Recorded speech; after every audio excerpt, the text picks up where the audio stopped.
Welcome to கதை திரட்டு audio books. இந்த வீடியோவில் நம்ம என்ன கதை கேட்க போகிறோம்னா, எழுத்தாளர் சுஜாதா அவர்கள் எழுதிய கொலையுதிர் காலம் கதையின் 4வது பகுதி. நம்ம சேனலை இது வரைக்கும் சப்ஸ்கிரைப் பண்ணாதவங்க சப்ஸ்கிரைப் பண்ணுங்க.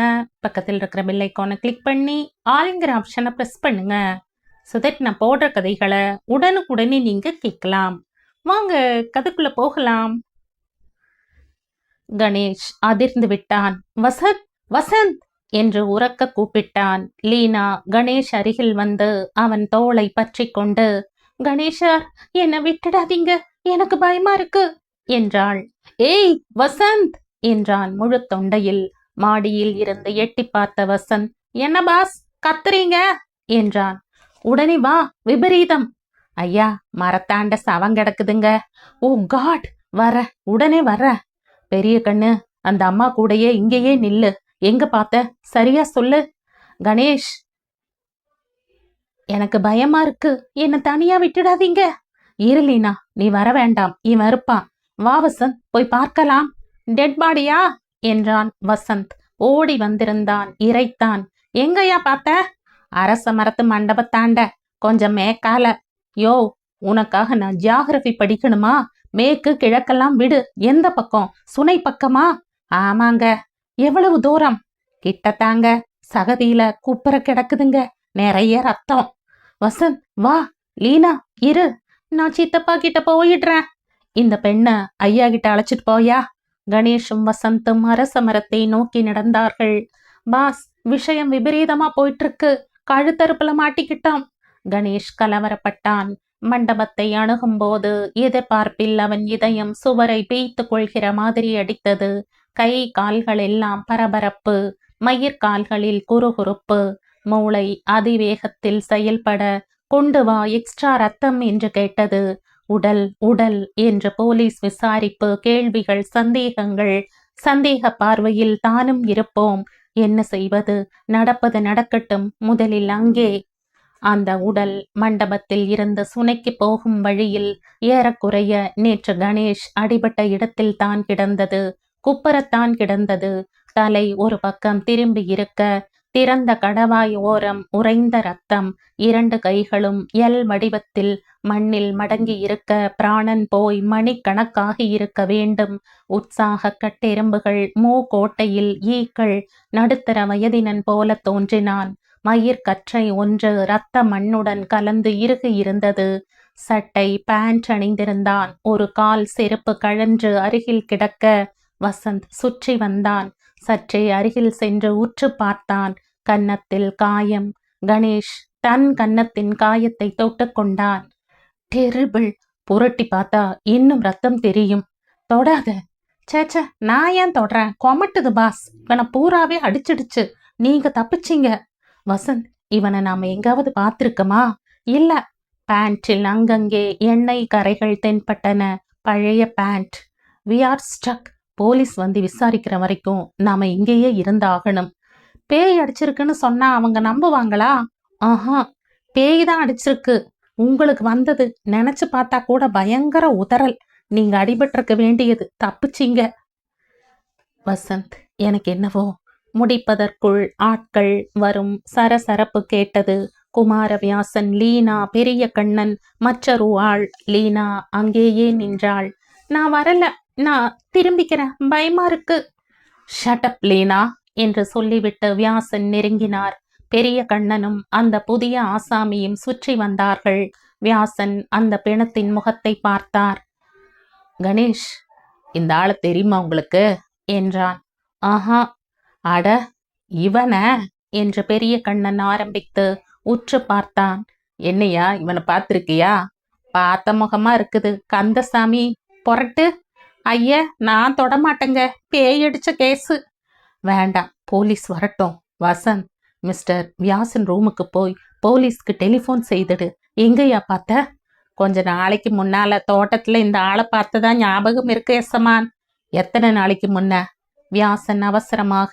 அதெல்லாம் போலீஸ் வந்து பார்த்துக்கிட்டும் என்றார். லீனா வசந்த் பின்னால் ஒட்டிக்கொண்டு அவசரமாக ஓடுவதை கணேஷ் பார்த்தான். குமாரவியாசன் மிகுந்த சிந்தனையுடன் பைப்பை கடித்து கொண்டு நடந்தார். கணேஷ் கொஞ்சம் வாங்க என்று அவனை அணைத்து மண்டபத்துக்கு அருகில் அழைத்து சென்றார். எனக்கு கவலையா இருக்கு என்றார். என்ன, இது 2வது கொலை? புரியல. லீனா செஞ்ச 2வது கொலை. அப்செட். இல்ல கணேஷ், 2 வருஷத்துக்கு முந்தி ஏறக்குறைய இதே இடத்துல அந்த உடலை பார்த்தேன், மறைச்சேன். இப்ப மற்றொரு உடலை மறைக்க முடியாது. எப்ப இறந்திருப்பான்னு சொல்ல முடியுமா? ரத்தம் பூரா உரையல. காலையில தான் இறந்திருக்கான். அதிகாலையில சூரியோதயத்துக்கு முந்தி லீனா உங்க ரூமுக்கு வந்தாளா? இல்ல, ஆனா நான் படுத்திருந்தேன். அப்ப அவ உங்க ரூமுக்கு வரல, இங்க வந்திருக்கா கொலை செய்ய. அபத்தம். நீங்க 2 வருஷத்துக்கு முந்தி நடந்ததை பார்க்கல, நான் பார்த்தவன். ஓ மை காட், அவ கதிய நினைச்சா எனக்கு பகீருங்குது. லீனாவையே கேட்டு பார்த்துடலாம். அவளுக்கு நினைவே இருக்காதே. செலுத்தப்பட்டுன்னா அவ செய்யறா. இப்ப போலீஸ் வந்து ஃபிங்கர் பிரிண்ட் ஏதாவது எடுத்து அவ பேர்ல. அவ செய்யல மிஸ்டர் வியாசன் என்றான் ஆணித்தரமாக. எப்படி சொல்றீங்க? கொலை செய்ய எத்தனை பலம் வேணும், எத்தனை வெறுப்பு வேணும். மர்டர்னா சும்மாவா? அந்த பலம் அவகிட்ட கிடையாதுன்னு சொல்றீங்களா? கிடையாது. அந்த சமயத்துல, எந்த சமயம்? உளராதீங்க. நேத்து நீங்க பார்க்கல, அதனுடைய பாதிப்புல நீங்களே அறை வாங்கிட்டீங்க, மறந்துட்டீங்களா? மறக்கவில்லை. இன்னும் அந்த வலி மிச்சம் இருந்தது. நேற்று பார்த்த உருவம் என்ன என்கிற பகுத்தறிவுக்கு அகப்படாத கேள்வி இன்னும் மிச்சம் இருந்தது. கொலை செய்தது சாதாரண லீனா இல்லை. நேற்று வந்த பிசாசு அவளுக்குள்ளே புகுந்து அவளுக்கு அமானுஷ்ய சக்தி ஏற்பட்டு இது எந்த கோர்ட்டில் செல்லும்? எனவே போலீஸ் வரட்டும். முதலில் ஒரு கொலை, அப்புறம் இது. மற்றொரு முறை உடலை பார்த்தான். அது திடீரென்று மறைந்து போனாலும் ஆச்சரியமில்லை. அரை மணியில் போலீஸ் வந்தார்கள். இன்ஸ்பெக்டர் சற்று குள்ளமாக இருந்தார். பென்சில் மீசையும் சற்று மை தீட்டினாற் போல கண்களும் ரோமம் நிறைந்த கைகளுமாய் துடிப்பாக கான்ஸ்டபிள்களுடன் ஜீப்பில் வந்து இறங்கினார். கணேஷை சந்தேக பார்வை பார்த்துவிட்டு, எங்கயா என்றார். சுட்டி காட்டப்பட்ட உடல் அருகே சென்று ஒரு முழங்காலில் குனிந்து அந்த கையை உயர்த்தி பார்த்தார். இரத்தச்சேறு. சுற்றிலும் பார்த்தார். உடலுக்கு கீழே ஆராய்ந்தார். தடயங்கள் தேடினார். மிக மிக ஜாக்கிரதையாக உடலின் அடியில் இருந்த ஒரு பொருளை எடுத்து தன் கையில் இருந்து கைக்குட்டை எடுத்து அதில் மடக்கி கொண்டார். கீழே கிடந்த செருப்பை எடுத்து திருப்பி பார்த்தார். மண்டபத்தில் இருந்து உடல் வரை பூமியில் நிதானமாக ஆராய்ந்தார். அங்கிருந்து சுனை வரை நடந்தார். மற்றொரு பொருளை பொறுக்கி பத்திரப்படுத்தினார். நீங்கள்லாம் கொஞ்சம் விலகியே இருங்க, பிரேதத்தை யாரும் தொடலையே. இல்லைங்க. முதல்ல பார்த்தது யாரு? பெரிய கண்ணன் தயங்கி, நான் தாங்க என்றான். என்ன பார்த்த? சவம் கிடக்குது, அதான் கூப்பிட கிடக்கிறத. இந்த ஆள் யார் தெரியுமா? பெரிய கண்ணன் சொல்ல ஆரம்பிக்க வியாசன் குறுக்கிட்டு, சரியா தெரியல இன்ஸ்பெக்டர், முகம் பாதி மறைஞ்சிருக்கு, புரட்டியா? உடல் நிமிர்த்தப்பட்டது. கை மறுபடி மடங்கி விழுந்தது. இப்போது அந்த முகம் தெரிந்தது. திறந்த வாய், கழுத்து பக்கத்தில் இரத்த வெட்டு கணேஷின் வயிற்றை கலக்கியது. திரும்பிக் கொண்டான். எறும்பு மொய்க்குது என்றான் கந்தசாமி உடலை பார்த்து. வசந்த் திரும்பி வந்தான். லீனா எங்க? முதுகுக்கு பின்னால ஒளிஞ்சிட்டு இருக்கா. சரிதான். ஒரு கண் மட்டும் பயத்துடன் எட்டி பார்த்தது. வசந்த் கணேஷ் அருகில் வந்து தாழ்ந்த குரலில், போலீஸ் கிட்ட நேத்து பார்த்ததை எப்படி சொல்ல போறீங்க என்றான். அப்படியே நம்புவாங்களா? அத பத்தி கவலை இல்ல. லீனா, நீ இன்னைக்கு காலையில வேண்டாம், அவர்களே கேட்டு விசாரிக்கட்டும். லீனாவை நேராக பார்த்தான். பயக்கண்கள். இவளா? ச்ச! சட்டென்று மனதில் சில காட்சிகள் மாறின. ரத்தம். என்ன அழகான நிறம் பாத்தீங்களா? செவப்பு கூட இல்ல, செவப்புல கொஞ்சம் கருப்பு, லேசா நீலம் கலந்து. அந்த அணில் செத்து போயிருக்கும் இல்ல, நான் காலை உடைச்சிட்டேன் போல இருக்கு, அதனால தான் அதால ஓட முடியல. சின்ன எலும்பு மழுக்குன்னு உடையிற போது சத்தம் கேட்டுச்சு. யார் நீ லீனா? இவளுக்குள் ஒரு மூர்க்கம் இருக்கிறதா? குழம்பினான். முதலில் ஒரு அருவம், லீனாவின் வடிவில் ஒரு உருவம், நகரும் புத்தகம், காலி அறையில் மக்கள் குரல், நேற்று பட்ட அடி, இந்த உடல், என்ன சம்பந்தம்? இன்ஸ்பெக்டரும் குமாரவியாசனும் பேசிக்கொண்டு வந்தார்கள். நானே பாத்துக்கிறேன், கவலைப்படாதீங்க. ஆள் யாருன்னு முதல்ல தெரியணும். இந்த எஸ்டேட்ல யாரா இருக்காங்க? விவரம் வேணும். இவர் யாரு மிஸ்டர் வியாசன்? லாயர் கணேஷ். அப்படியா, நீங்க தானா? என்று ஒரு முறை அவன் உடல் முழுவதையும் பார்வையால் வருடினார். என்னால ஹெல்ப் பண்ண முடியும் என்றான். அவர் கவனிக்காமல், இது யாரு? லீனா, என் அண்ணன் மகள். பொம்பளைங்க வேற யாரும் இருக்காங்களா? வேலைக்காரிங்க 2 பேர் இருக்காங்க. வாங்க வீட்டுக்கு பக்கம் போகலாம், எனக்கு எக்கச்சக்க வேலை இருக்குது. நீங்க என்ன நினைக்கிறீங்க? மர்டர் தான், கழுத்துல மாறல, பெரிய காயம். ஏதாவது தடயங்கள் கிடைச்சதா? சட்டென்று நின்ற இன்ஸ்பெக்டர் லீனாவை கூர்ந்து கவனித்தார். கொஞ்சம் கிட்ட வாங்க என்றார். அவள் பயத்துடன் ஏன் என்றாள். பயப்படாதீங்க, கிட்ட வாங்க. தயங்கி வந்தாள். காதை காட்டுங்க. எங்க? கணேஷ் அவள் காதை கவனித்தான். ஒரு காதில் ஸ்டட் இருந்தது, அந்த காது. மற்ற காது வெறுமையாயிருந்தது. இன்ஸ்பெக்டர் தன் பையில் இருந்து கைக்குட்டையை எடுத்து அதை ஜாக்கிரதையாக பிரித்து காட்டினார். இத பாருங்க, காது ஸ்டட். இது உங்களுக்கு தானா? ஆமா, இது எப்படி? லீனா தன் காதை தொட்டு பார்த்து கொண்டாள். கீழே விழுந்திருக்கு, தேங்க்ஸ் என்று அதை கை குட்டையில் இருந்து எடுத்துக்கொள்ள முற்பட்டாள். தொடாதீங்க என்று மறுபடி அதை மடித்து பத்திரப்படுத்தி கொண்டார். இது எப்படி உங்களுக்கு கிடைச்சது என்றாள் ஒரு குழந்தையின் அறியாமையுடன். சொல்றேன் என்றார். கணேஷ் அதிர்ச்சி அடைந்தான். இறந்த உடலின் அடியில் இருந்து அவர் அதை எடுத்து கை குட்டையில் வைத்து மடக்கி கொண்டது ஞாபகம் வந்தது. கான்ஸ்டபிள்கள் லீனாவை ஒரு விதமாக பார்க்கலாயினர். வாங்க எல்லாரும். சக்திவேல், நீங்க வண்டி வர வரைக்கும் இங்கிருங்க. டெலிபோன் எங்க இருக்குது? வாங்க காட்டுறேன் என்றார் வியாசன். விசாரிப்பை இப்பவே துவங்கிடுவீங்களா? ஆமாம் மிஸ்டர் கணேஷ். இவர் யாரு? என் பேர் Vasanth. Nice meeting you inspector. உங்களை பத்தியும் கேள்விப்பட்டிருக்கேன். நீங்க எதுக்கு இங்க வந்தீங்கன்னு எனக்கு அப்புறம் சொல்லுங்க, நீங்க போகலாம். கணேஷ் தயங்கி நின்றான். லீனா அவனை பரிதாபமாக பார்த்தாள். என்னை விட்டுடாதீங்க. போங்க மிஸ் லீனா, கொஞ்சம் வரீங்களா? உங்களை கொஞ்சம் விசாரிக்கணும். அதிகாரி லீனாவை அவுட் ஹவுஸுக்கு அழைத்து செல்ல கணேஷ் கலவரத்துடன் பார்த்தான். ஷீஸ் இன் ட்ரபிள் என்றான். அவர்கள் அறைக்குள் நுழைவதை பார்த்தான். ஆஸ்பத்திரி வண்டி உரிமை கொண்டு வந்து நின்றது. வசந்த், இப்ப என்ன என்றான். உடனே மெட்ராஸ் போ, நாளை சாயங்காலத்துக்குள்ள வந்துரு. போலீஸ்க்கு நான் போறது தெரிவிக்க வேண்டாமா? ஏன்? திடீர்னு உங்க ஃப்ரெண்டு எங்கன்னு கேட்டு நீங்க மெட்ராஸ்ன்னு சொல்லி என்ன சந்தேகப்பட்டு உள்ள தள்ளிட்டா பாடி தாங்காது பாஸ். நடக்காது. இப்ப முதல் சந்தேகம் லீனா பேர்ல. அவள் காதணி உடலுக்கு பக்கத்துல கிடைச்சிருக்கு. அதை வச்சுட்டு தான் குடைய போறாங்க. எதுக்கும் நான் போறத போலீஸ் கிட்டையும் ஒரு வார்த்தை சொல்லிடலாமே. அது கூட சரிதான். கணேஷ் அந்த அறைக்கு சென்று கவனிக்க ஒரு சந்தர்ப்பத்தை வரவேற்றான். வா. அவுட் ஹவுஸ் அறையில் இருந்த இன்ஸ்பெக்டரின் குரல் சற்று அதட்டலாகவே கேட்டது. எப்படி அந்த இடத்துல விழுந்திருக்க முடியும்னு உங்களால சொல்ல முடியுமாம்மா? தெரியாது. நீங்க அந்த பக்கம் போகவே இல்லையா?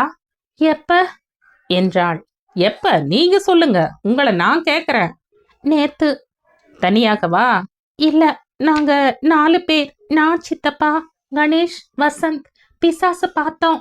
என்னது? ஆமா சார், பிசாசு. இத பாருங்க, இந்த பிசாசு பிசினஸ் எல்லாம் அப்புறம் வச்சுக்கலாம். இன்ஸ்பெக்டர், நீங்க அதை லைட்டா எடுத்துக்காதீங்க என்றார் வியாசன். முதல்ல பூமியில நடந்த சமாச்சாரங்களை பார்த்துட்டு அப்புறம் ஆவி உலகத்துக்கு போகலாம் என்ன? இன்ஸ்பெக்டர் ஜன்னலில் கணேஷை பார்த்து விட்டார். என்ன மிஸ்டர் கணேஷ் எட்டி பார்க்குறீங்க? வசந்த் இப்ப மெட்ராஸ் போகணும். போயிட்டு வந்துருவார் இல்ல? வந்துருவேன் நாளைக்கே என்றான் வசந்த். தாராளமா போயிட்டு வாங்க, நீங்க இப்ப தேவையில்லை எனக்கு. நீங்க இந்த பெண்ணை எப்படி விசாரிக்கிறீங்க? அவர் புருவங்கள் சுருங்கின. பிரிலிமினரி. ஏன்? லீனா, நீ ஜாக்கிரதையா பேசணும். என்னென்னவோ கேட்கிறார் கணேஷ். கணேஷ், நீங்க போறீங்களா? இன்ஸ்பெக்டர், நீங்க அரெஸ்ட் பண்ண போறீங்களா என்றான் வசந்த். ஏன் அரெஸ்ட்னா உடனே ஒரு ரிட்டு போடலாம்னுட்டு. ஹேபியஸ் கார்பஸ் ஆர்டிக்கிள் 22 படி நீங்க கைது செய்யற ஆள்கிட்ட எதுக்காக கைது செய்யறோம்னு சொல்லணும். இன்ஸ்பெக்டர் வசந்தை ஒருவித எரிச்சலுடன் பார்த்து, கவலைப்படாதீங்க, அரெஸ்ட் பண்றதுக்கு முன்னால உங்ககிட்ட லா கேட்டுட்டு செய்யறேன். பெரிய பேச்சு பேசுறீங்களே. செக்ஷன் 334 தெரியுமா? பின்ன எதுக்கு மடக்கி வச்சுட்டு அவளை கேள்வி கேட்கணும்? எனக்கு இந்த மாதிரி தருதல லாயர்களுக்கெல்லாம் பதில் சொல்லிட்டு இருக்க வேண்டியதில்லை. தருதல பாஸ் கேட்டீங்களா? தருதலைங்கிறார். உடனே டெஃபமேஷன். வசந்த், சுமார். இன்ஸ்பெக்டர், நீங்க விசாரிக்கலாம். ஆனா லீனாவுடைய லாயருங்கிற முறையில நான் இருக்கலாம் இல்லையா? அவர் ஜூனியர்ங்கிற முறையில நானு எதுக்கு? யாருடைய உரிமையும் பறி போறதில்ல கணேஷ். இப்ப சும்மா அடாவடித்தனம் செய்யாதீங்க. அனாவசியமா என்ன ப்ரொவோக் பண்ணி நிலைமைய இன்னும் மோசமாக்காதீங்க. நீங்க படிச்சலாம், நானும் படிச்சிருக்கேன். 334 எப்படி இதுக்கு பொருந்தும் என்றான் வசந்த். அட போயா என்று கத்தினார். வசந்த், நீ போ, நான் பாத்துக்கிறேன். சும்மா சத்தம் போடுற, நான் வரேன் பாஸ். அவன் கிளம்பி செல்ல அவனுடன் கணேஷ் சற்று தூரம் நடந்தான். சும்மா தடாலடி பாஸ். அவங்க முதல்ல செத்தது யாருன்னு கண்டுபிடிக்கணும், அதுக்கப்புறம் தான் சந்தேகங்கள். நீ போ. எதுக்கும் நீங்க பக்கத்துல நிக்கலாம். இப்ப வேண்டாம் வசந்த், நான் சொன்ன விஷயங்கள். போட்டோ, உயிலுடைய பிரதி முக்கியம், முடியலைன்னா உயிலுடைய சாராம்சம். டன். அப்புறம் டெலிகிளினிக்ஸ் தீபக், அப்புறம் BK கிருஷ்ணமூர்த்தி. அது யாரு? சஸ்பென்ஸ், கண்டுபிடிங்க என்றான். யார் அது? சொல்ல மாட்டேன். ராத்திரி பூரா ரூம்லயே போட்டு உழைஞ்சு பாருங்க. ரத்த காட்டேரிய சந்திக்க போயிடாதீங்க. இல்ல. வசந்த் புறப்பட்டவன் நின்று திரும்பி வந்தான். பாஸ், திடீர்னு இன்னொரு விஷயம் ஞாபகம் வந்தது. தமிழ்வாணன் புஸ்தகம் ஒண்ணுல சினி ப்ரொஜெக்டர் போட்டு பனித்திரையில பிசாசு மாதிரி படம் காட்டுறதா வர்றது. அப்படி ஏதாவது இருக்குமா? யாராவது படம் காட்டுறாங்களா? பனியும் இல்ல, திரையும் இல்ல, வெட்ட வெளியில அது தெரியுது. கிட்ட போனா அடிச்சிருக்கு. வசந்த், இந்த தியரி எல்லாம் அப்புறம் பார்க்கலாம். முதல்ல தகவல் என்ன? தகவல்? Right you are. நாளைக்கு தகவல் திலகமா வந்து சேர்றேன். கொஞ்சம் ஆசீர்வாதமும் 50 ரூபாய் சில்லறையும் தரீங்களா? வசந்த் சென்றதும் கணேஷ் சற்று நேரம் அங்கேயே நின்றான். BK கிருஷ்ணமூர்த்தியாமே? யாரது? அவுட் ஹவுஸில் இருந்து வியாசன் குரலும் இன்ஸ்பெக்டரின் குரலும் ஒலித்தன. அங்கே வேண்டாம் என்று தீர்மானித்து மெல்ல தன் அறைக்கு சென்றான். ஜன்னலின் சாயங்கால சூரியன் இருளை முன்மொழிந்து கொண்டிருந்தது. கணேஷ் ஹால் விளக்கை போட்டு நிலை கண்ணாடியில் நின்றான். கன்னத்தின் வடு கருஞ்சிவப்பில் இருந்தது. ஒரு கன்னத்தில் அப்படி அடிக்கக்கூடியது, அந்த ஆளை அடித்து வீழ்த்துவது எம்மாத்திரம். அது என்ன? அது என்ன? அது என்ன என்று கேட்டுக்கொண்டே குழம்பினான். அந்த நகர்ந்த புத்தகம் மேஜை மேல் இருந்தது. அந்த பனை ஓலை அதே பக்கத்தில் தான் இருந்தது. கார்த்திகை மாதம் 2 வருஷங்களுக்கு ஒரு முறை வருவதிலும் தவறுவதில்லை. வரிகளை தாவினான். இதற்கென்றே வியாசர்கள் பெண் பேறு பெற்றால் பிறந்த தினமே குளத்தில் போட்டு விடுவதும் உண்டு. வியாசர்கள். குமார வியாசன். அடுத்த பக்கத்தை புரட்டினான். கவிதை. மரண குறிப்பு. மரணம் அது அறிவதற்கு குறிப்பை சொன்னோம். மாலையிலோ காலையிலோ சம்பவிக்கும். விரணம் என்னும் பொறிகள் எல்லாம் தளர்ந்து மெத்த விசை நரம்புதான் குலைந்து விரைத்து வாங்கி நானர பற்கடித்து உதிரம் பொங்கி நா உலர்ந்து மூச்சடைத்து நடுங்கிக் காணும் துரணம் என வாத பித்த சிலேற்பம் எல்லாம் துடித்து வரும் விட்டிலை போர் துடிக்கும் தானே. கணேஷ் அந்த புத்தகத்தை மேலும் புரட்டுவதற்குள் சட்டென்று அதன் கடைசி பக்கத்தை பார்த்தான். ரதிஷ்ணுஷா, செல்லம்மாள், மதவதி கூடிய சீக்கிரத்தில் முடிவு பெறும். வேறு புத்தகங்கள் வேண்டுமானாலும் அனுப்பப்படும். இங்கனம் BK கிருஷ்ணமூர்த்தி, 54, ஜெனரல் முத்தையா, முதலி வீதி, GT, சென்னை. BK கிருஷ்ணமூர்த்தி. வசந்த் சொன்ன ஆசாமி. வசந்த் இந்த புத்தகத்தின் ஆசிரியரை சென்னையில் தேடப் போகிறான். கணேஷ் புத்தகத்தின் பதிப்பு வருஷத்தை பார்த்தான். 1922. கிருஷ்ணமூர்த்தி உயிருடன் இருந்தால் தொண்டு கிழம். குட்லக் வசந்த். வசந்தின் அறிவு கூர்மையை சற்று நேரம் வியந்தான். இத்தனை கலவரத்தின் இடையிலும் அவன் சுவாரஸ்ய உணர்ச்சி பத்திரமாக இருக்கிறது.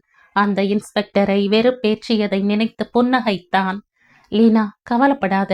உன்னை அவர்கள் கைது செய்தாலும் நாங்கள் இருவரும் சேர்ந்தால் எந்த கோர்ட்டும் கலகலத்துவிடும். லீனாவின் மென்மையான உடலும் அதை தற்செயலாக நிர்வாணமாக பார்த்ததும் அவன் மனதில் வருடின. இவளை எப்படி அந்த கோரச் செயலுடன் சம்பந்தப்படுத்த முடியும்? நான்சென்ஸ். இருந்தும் அந்த புத்தகத்தின் மற்ற பக்கங்களில் அவன் சிந்தனை செல்லவில்லை. மூடிவிட்டு ஜன்னல் அருகே வந்தான். பூராவும் இருட்டி இருந்தது. நிலா தாமதித்துத்தான் வரும் போல இருந்தது. சேதப்பட போகும் கிருஷ்ணபட்சம். தோட்டத்து வாசலில் ஆம்புலன்ஸ் நகர்வதும் குமாரவியாசன் பைப் புகைத்தபடி சற்று கலவரத்துடன் வெளியே வர, கூட வந்த இன்ஸ்பெக்டர் அவருடன் பேசிக்கொண்டு வர, சற்று தயங்கி அருகே நின்ற லீனாவின் கண்களில் கண்ணீருடன் துடைத்துக் கொள்வதை பார்த்தான். போலீஸ் அதிகாரி ஆர்வத்துடன் அதிகபட்சமாக தன் கைகளை ஆட்டி பேசிக்கொண்டே ஜீப்பில் உட்கார அவர் புறப்பட குமாரவியாசன் திரும்பி லீனாவை பார்த்தான். கணேஷ் படி இறங்கி அங்கே சென்றான். மிஸ்டர் கணேஷ், விஷயம் கொஞ்சம் தீவிரமா போச்சு. என்ன? லீனா காலையில தோட்டத்துக்கு போனத போலீஸ் கிட்ட சொல்ல வேண்டியதாயிடுச்சு. யாரு, நீங்க சொன்னீங்களா? இல்ல, லீனா சொல்லிட்டா, அந்த ஆள் கேள்வி கேட்டதுல. உண்மையே சொன்ன கணேஷ். உண்மை. இந்த இடத்துல நடக்கிறதெல்லாம் உண்மையா இல்ல பிரம்மையான்னு பல தடவை சந்தேகம் வருது லீனா. மேல என்ன சொல்லிருக்கீங்க? தோட்டத்துக்கு நான் போன போது எதையுமே பார்க்கல கணேஷ். அதையும் சொன்ன இல்ல? இல்லையே, அது அவர் கேட்கலையே. தோட்டத்துக்கு காலையில போனியான்னு தான் கேட்டார். கணேஷ், அவர் என்ன அரெஸ்ட் பண்ணிடுவாரா? ஆள் யாருன்னு தெரிஞ்சதா? இல்ல, நெப்பூர்ல போய் விசாரிக்க போறாங்க. கணேஷ், கொஞ்சம் தனியா வாங்க. என்னை விட்டுறாதீங்க கணேஷ். இருமா, 10 தப்படி தான் போறோம். சற்று தூரம் நடந்து கணேஷின் தோளில் சகோதரத்துவமாக கை வைத்து, நிலைமை கொஞ்சம் விபரீதமா போச்சு. என்ன சொல்லுங்க என்றான் கணேஷ். லீனாவை சந்தேகப்படுறாங்க. கொஞ்சம் அசந்திருந்த போது அவளுக்கு ஒரு டம்ளர்ல கூல்ட்ரிங்க்ஸ் கொடுத்து அந்த டம்ளரை வாங்கிக்கிட்டார் இன்ஸ்பெக்டர். அப்புறம் அந்த கான்ஸ்டபிள் தோட்டத்துல ஒரு கத்தியையோ எதையோ கண்டெடுத்திருக்காரு. என்னன்னு சரியா சொல்ல மாட்டேங்கிறாங்க. சிக்கல். நீங்க என்ன பயப்படுறீங்களா? விரல் ரேகைகள். சேச்சே, உங்க ஆரம்ப சித்தாந்தமே தப்பு. லீனாவாவது இந்த கொடூரமான காரியம் செய்யறதாவது. லீனா இல்ல, லீனா மூலமா அது அது மறுபடி அது. பார்க்கலாம். Let's play it by the ear. நீங்க எதுக்கும் கவலைப்படாதீங்க. நான் ஒரு லாயர் இருக்க, அவளை காப்பாற்ற முடியும். நான் விடமாட்டேன். எவ்வளவு தூரம்ங்கிறது தான் இப்ப பிரச்சனை. கடைசி வரைக்கும் என்றான் அழுத்தமாக. சரி, தேங்க்ஸ் என்றார் வியாசன். குரலில் ஒருவித ஏமாற்றம் தென்பட்டதோ என்று சந்தேகித்தான். லீனா, இங்க வாமா என்றான்.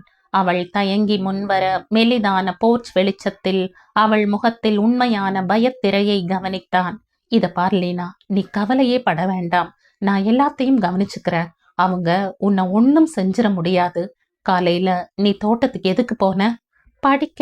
நீ அங்க ஒன்னும் பார்க்கலையே? ஆஹா, கொஞ்ச நேரம் படிச்சேன், நடந்தேன், திரும்பி வந்தேன், அவ்வளவுதான். நேத்து நாம பார்த்தமே ஒரு உருவம், அத பத்தி பயமா இல்லையா உனக்கு? பயந்தான். பின்ன ஏன் காலையிலேயே அங்க போன? கணேஷ், நீங்களும் என்ன சந்தேகிக்கிறீங்களா? இல்ல, அழாத. எல்லாரும் எல்லாரும் என்ன சொல்றாங்க. அந்த இன்ஸ்பெக்டர் என்ன போட்டு தொலைச்சி எடுத்துட்டார். என் வளையல் கிடக்குதாம், காது தோடு கிடக்குதாம். எப்படி அதெல்லாம் அங்க போயிருக்கும்னு எனக்கு தெரியவே இல்லை என்ற விசும்பல்களுக்கு இடையே சொன்னாள். கவலைப்படாத, நீ அதை செய்யாத வரைக்கும் சட்டம் உன்னை ஒன்னும் செய்துடாது. பைதிவே, இந்த காது தொங்கலை நீ எப்பவாவது கழட்டுவ இல்ல? குளிக்கிற போது. காலையில ஸ்விம்மிங் செய்தியா? இல்லையே. ஒருவேளை லூசா இருந்து விழுந்திருக்குமா? இருக்கலாம். இது என்ன வளையல் மிஸ்டர் வியாசன்? உடைஞ்ச வளையல்களையும் பார்த்திருக்காங்க அந்த உடலுக்கு பக்கத்துல. காட்டுனாங்களா? இல்ல. கணேஷ் யோசித்தான். மிஸ்டர் வியாசன், நான் லீனாவை என் அறைக்கு அழைச்சிட்டு போக விரும்புறேன். அவகிட்ட கொஞ்சம் பேசணும். உங்களுக்கு ஆட்சேபனை இல்லையே? நானும் வரவா? நீங்க வேண்டாம், காலையில வச்சுக்குவோம். சரி. இல்ல கணேஷ், நான் வர்றேன், நீங்க வாங்க. லீனா அவன் கையை பற்றி இழுத்து கொண்டே சென்றாள். I'll even sleep with him.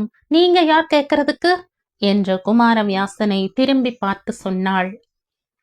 ஏறக்குறைய அவன் மேல் இடித்து கொண்டு மாடிக்கு வந்த லீனா, விளக்க போட்டுருங்க என்றாள்.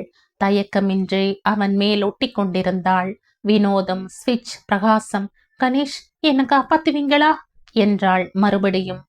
முதல்ல உன்னை எதிலிருந்து காப்பாத்துறது என்கிறதே தெளிவா இல்ல. போலீஸ். உட்காரு.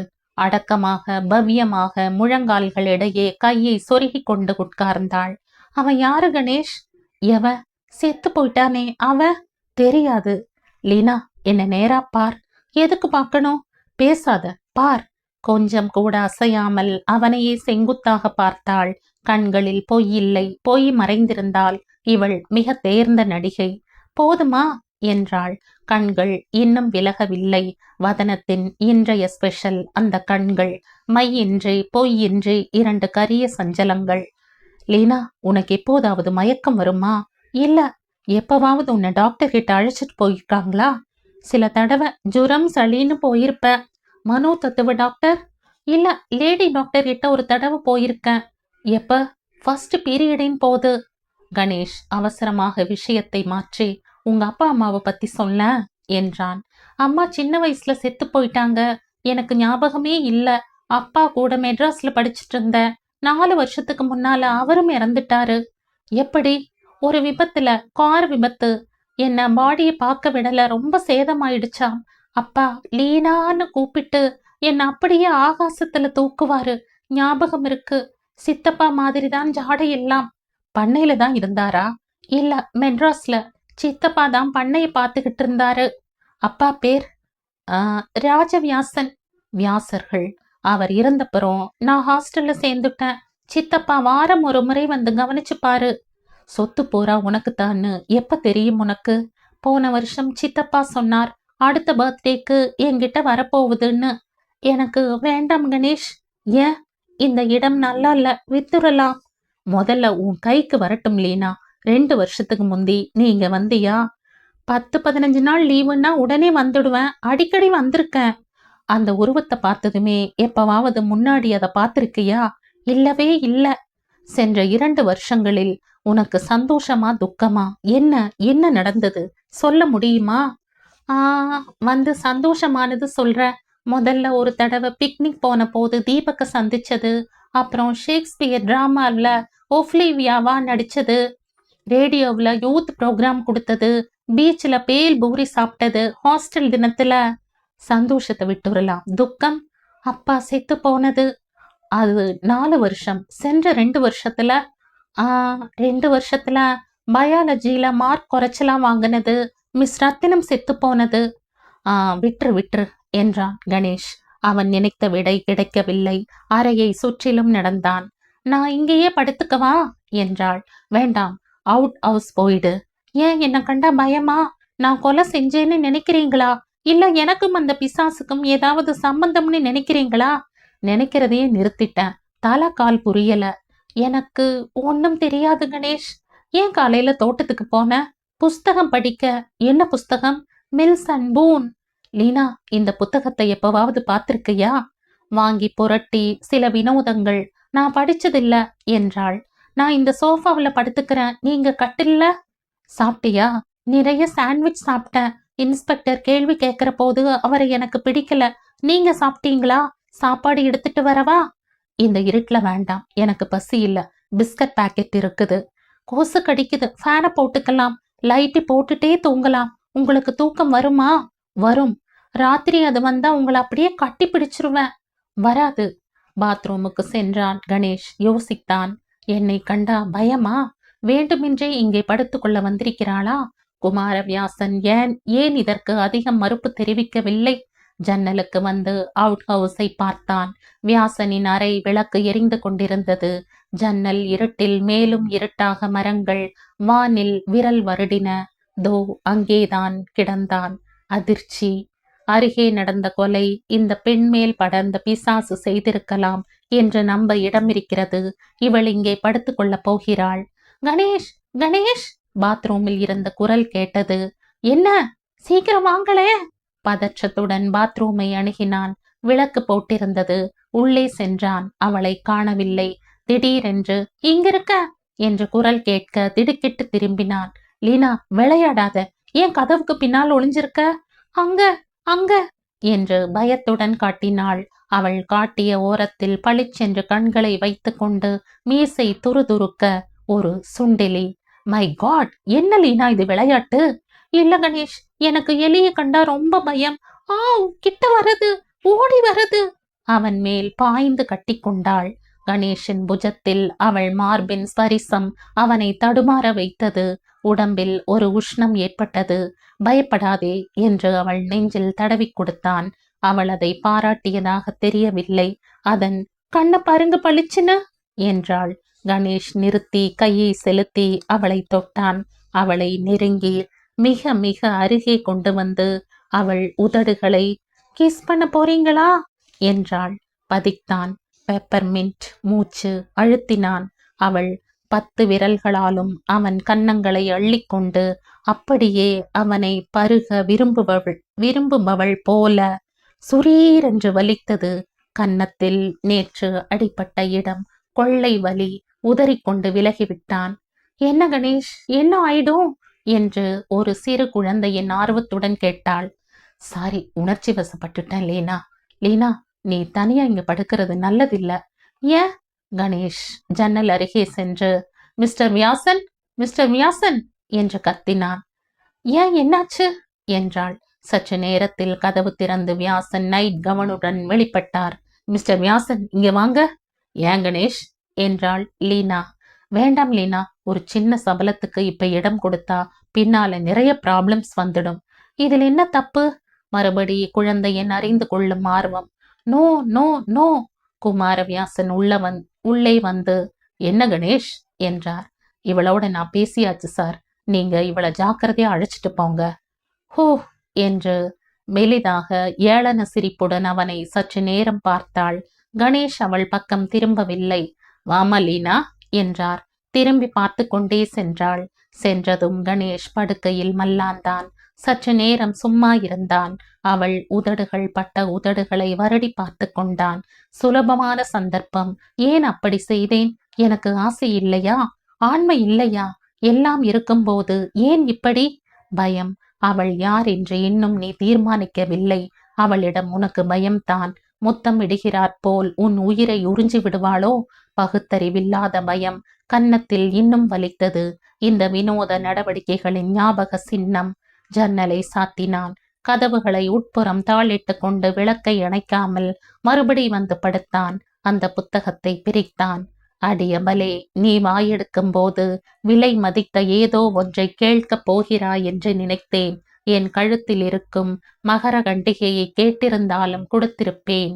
அந்த வினோத வசனத்தில் லயிக்காமல் மனது திரும்ப திரும்ப லீனாவிடம் அலை மோதியது. கருத்த மேனியும் தலையிடுவார் அக்னி குண்டமும் கையில் சுமக்க முடியாத ஏதோ ஒன்றை தூக்கி கொண்டு அதிவேகமாக இவர்களுக்கு எதிரில் வந்த ரக்ஷாசு. புத்தகம் விழுந்தது. மெலிதான நூலிழை தூக்கம் அவனை சுற்றி கொண்டது.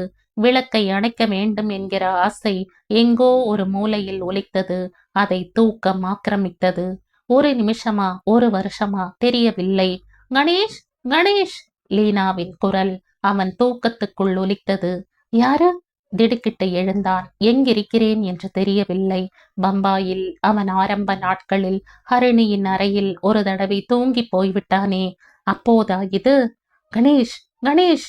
இல்லை, அது லீனாவின் குரல். இருட்டாக இருந்தது. இல்லை, அது வேறு இடம், வேறு குரல். கணேஷ், கணேஷ்! ஸ்திர நிலை எய்தி என்ன லீனா என்றான். சீக்கிரம் வாங்களே! இப்போது குரல் பாத்ரூமில் இருந்து வருவது தெளிவாக கேட்டது. என்னாச்சு லீனா? கணேஷ், கணேஷ்! சீக்கிரம் வாங்களே! எழுந்து விட்டான். விளக்கை யார் அணைத்தது? எனக்கு ஞாபகம் இல்லையே. ஜன்னல் கதவு திறந்திருந்தது. காற்றில் அது மெலிதாக ஆடி ஆடி கீச் கீச் என்றது. கணேஷ் அந்த சப்தத்தை நோக்கி மெதுவாக நடந்தான். சீக்கிரம் வாங்களே, சீக்கிரம் வாங்களே! மயிர்கால்கள் குத்திற்று நின்றன. உடல் பூராவும் சின்ன சின்ன ஊசிகளைப் போல பயம் கொத்தியது. முழங்கால்கள் தேய்த்து கொண்டன. உஷார், உஷார் என்று அட்ரினலின் சுரந்தது.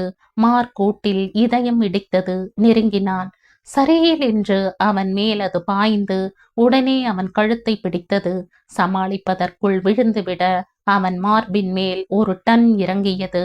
அத்தனை சக்திகளையும் ஆக்ரோஷத்தையும் வரவழைத்து கொண்டு இருட்டில் வீசினான். எங்கோ பட்டது. ஏதோ ஒரு ஆடை கைக்கு அகப்பட்டது. அதை பற்றி கொண்டு நிமிர்ந்தான். கடித்தான், அடித்தான், புரண்டான், உருண்டான், உதைத்தான், திமிரினான். ஒரு சந்தர்ப்பத்தில் தற்காலிகமாக பிடித்ததை அவன் காதருகே ஹ ஹ ஹ என்று மூச்சு கேட்டது. எதையோ பற்றி இழுத்தான். திடீரென்று ஒரு விலகல், ஒரு விதிர்ப்பு. தடதடவென்று அறையின் குறுக்கே அந்த உருவம் ஓடுகிற சப்தம் கேட்டது. திறந்த ஜன்னலில் தற்காலிகமாக ஒரு கருப்பு மறைப்பு, அவ்வளவுதான். மகா மௌனம். உடல் பூரா வலி இருந்தாலும் ஜன்னலுக்கு ஓடினான். பெரிசாக இறைப்புடன் வெளியே எட்டி பார்த்தான். தூரத்தில் தோட்டத்தில் இலைகள் சிலிர்க்கும் சப்தம். வேறொன்றும் தென்படவில்லை. திடீரென்று அறையில் வெளிச்சம் பரவியது. அதிர்ந்து திரும்பினான். யார் விளக்கை போட்டார்கள்? அறையில் ஒருவரும் இல்லை. பாத்ரூம் விளக்கும் எரிந்தது. எச்சரிக்கையுடன் நகர்ந்து அங்கு சென்று பார்த்தான். யாரும் இல்லை. கணேஷுக்கு அத்தனை பயமும் சற்று விலகிப் போய் பதிலாக ஒரு பிடிவாத தீர்மானம் ஏற்பட்டது. இந்த விவகாரத்தில் எல்லையை, முடிவை எப்படியாவது கண்டே ஆக வேண்டும். இப்போதே துவங்க வேண்டும். அறை கதவை திறந்து வெளிப்பட்டான். இருட்டில் படிகளில் இறங்கினான். பயப்பட அவகாசம் இல்லாமல் ஓடி குமாரவியாசனின் அவுட் ஹவுஸ் கதவை தட்டினான். பொறுமை இல்லாமல் அடிக்கடி தட்டினான். பலமாக தட்டினான். உள்ளே விளக்கு போடப்பட்டது. சற்று நேரத்தில் கதவு திறக்கப்பட்டது. குமாரவியாசன் தூக்கம் நிறைந்த கண்களுடன் நின்றிருந்தார். என்ன கணேஷ், லீனா எங்க? உள்ள தூங்குற, தோ பாருங்க. லீனா சுருட்டி கொண்டு அந்த அறையில் படுத்திருந்தாள். டெலிபோன் செய்யணும் என்றான் கணேஷ். கணேஷ் டெலிபோனின் மண்டையில் தட்டி தட்டி ஆபரேட்டரை எழுப்பினான். என்ன கணேஷ், கையெல்லாம் நடுங்குது, குழம்பியிருக்கீங்க என்று குமாரவியாசன் ஆர்வத்துடன் கேட்டதை மதிக்காமல், ஆபரேட்டர், நான் 396 இருந்து பேசுறேன். உடனே ஒரு மெட்ராஸ் கால் போடணும். நம்பர் கால் 24696, அர்ஜென்ட் லைட்னிங் என்றான். விஷயம் என்ன சொல்ல மாட்டீங்களா? சொல்ற mister Vyasan, make it urgent please, thanks. டெலிபோனை இளைப்பாற்றினான். முகத்தை துடைத்து கொண்டான். என்ன ஒரு ஆசாமி சற்று நேரம் முன்னால அந்த அறையில கொல்ல பார்த்தான். Is it? மை காட், யாரு? கணேஷ் அவர் முகத்தை நிமிர்ந்து பார்த்தான். பதற்றம் போதாது. ஓடி போயிட்டான். ஆளா? அப்படித்தானே நினைக்கிறேன். கதவெல்லாம் உள்பக்கம் தாளிட்டு இருந்த. பின்ன எப்படி உள்ள வர முடியும்? கனா கண்டீங்களா? கனவா? இத பாருங்க. அடடா, ரத்தம் அடிபட்டிருக்கு. டெட்டால் தரட்டுமா? டெலிபோனை அழுத்து கொண்டது. எடுத்து கேட்டான். ப்ளீஸ் மறுபடி ட்ரை பண்ணுங்க, கேன்சல் பண்ணாதீங்க. ஆசாமி தூங்கிட்டு இருப்பான். இன்னொரு முறை பலமா அடிச்சு பார்க்க சொல்லுங்க. எனக்கு என்னமோ மறுபடி அதுதான்னு தோணுது. லீனா எப்ப வந்தா? அப்பவே வந்த உடனே தூங்கிட்டா. ஏன்? லீனாவின் குரல் கேட்டது அங்கே. சரிதான், மறுபடி அதுதான். அது மறுபடி இது. இதன் அடித்தளத்தை தொட்டு விட்டுத்தான் மறு காரியம். டெலிபோன் மறுபடி ஒலிக்க, ஏய் வசந்த், தூங்கு மூஞ்சு, எழுந்திருடா. மறுமுனை வசந்த், யார் பேசுறது என்றான். ஏய் உறக்க பேசுடா, கேட்கல. கணேஷ் பேசுறேன். யாரு பாஸ், நீங்களா? என்ன இந்த வேளையில? உடனே புறப்பட்டு வா. எங்க? இங்கதான், பண்ண வீட்டுக்கு. நான் வந்த காரியம் முடியல. உடப்புல போடு, அப்புறம் பாத்துக்கலாம். வா, கார் ரெடியா? பாதி ரெடி. பாதி கார்ல வா, பஸ்ல வா, ட்ரெயின்ல வா, நடந்து வா. விடியறதுக்குள்ள வந்து சேரு. ஏன் இன்னொரு காவு வாங்கிடுச்சா? என்ன கொல்ல முயற்சி நடந்து மயிரடியில தப்பிச்சேன். ஐயோ பாஸ், நீங்க தானே பேசுறது, இல்ல உங்க ஆவியா? Shut up, I need help. உடனே வரேன் பாஸ் என்றான் வசந்த் அவசரத்துடன். டெலிபோனை வைத்துவிட்டு அறையை பார்த்தான். கட்டிலில் படுக்கை கலைந்திருந்தது. லீனா அடுத்த அறையில் சுருட்டி படுத்திருந்தாள். கணேஷுக்கு தடுமாறியது. இவள் குரல் அங்கே எப்படி கேட்டது? உட்பக்கம் தாளிட்டிருந்த அறையில் ஜன்னல் கதவு எப்படி திறந்து கொண்டது? விளக்கை யார் அணைத்தார்கள்? என்னுடன் போராடிய உருவத்தை தொட்டேனே, என் கழுத்தை நெரித்த அதன் மூச்சு காற்று கேட்டதே. ஆண், பெண், அது? குழம்பினான். உடம்பில் வலி. எண்ணங்கள் மனதில் மாறும்போது வியாசனை இமைக்காமல் பார்த்தான். தீர்மானித்தான், வசந்த் வரட்டும், அதுவரை மேம்போக்காக செலுத்தலாம். என்னை சுற்றி விரியும் இந்த சஞ்சல சரித்திரத்தின் உள் அர்த்தம் தெரியும் வரை, யார் எப்படிப்பட்டவர் என்று இனம் கண்டு கொள்ளும் வரை. மிஸ்டர் வியாசன், இப்ப புரிஞ்சிடுச்சு. விஷயம் இதுதான். லீனா கூப்பிட்ட மாதிரி குரல் கேட்டு எழுந்த. விளக்கு அணைஞ்சு போயிருந்தது. நான் அணைக்கவே இல்லை. ஜன்னல் கதவு திறந்திருந்தது. என் மேல ஏதோ படர்ந்து கழுத்தை நெரிச்சது. போராடி தப்பிச்சேன். இந்த வட்டாரத்துல உலவர அந்த பிசாசா இருக்கலாம். அதுதான் இங்க நடக்கிற எல்லா வினோத செயல்களுக்கும் காரணம். எனக்கு தீர்மானமா தெரிஞ்சிடுச்சு. வியாசன், நானும் அதைத்தான் நம்புறேன் கணேஷ். மேலும் அது லீனாவின் மேல அல்லது லீனாவின் ரூபத்துல வர்றதுன்னு தோணுது. இருக்கலாம், நிச்சயம் அப்படித்தான் இருக்கு. லீனாவை பார்த்தான். ஒரு சின்ன கரடி பொம்மையை கட்டிக்கொண்டு ஆழமான நித்திரையில் இருந்தாள். இந்த நிலையில இவகிட்ட சொத்தை ஒப்படைக்கிறது நல்லதுதாங்கிறது தான் கேள்வி. யோசிக்க வேண்டிய காரியம். எனக்கு இதுல ஒரு இன்ட்ரெஸ்டும் இல்லை. நீங்க தான் பாத்தீங்கல்ல, மாத்தி கொடுக்க பத்திரம் எல்லாம் ரெடியா இருக்கு. எந்த நிமிஷமும் நான் தயார். நடுவுல ஒரு டெட் பாடி.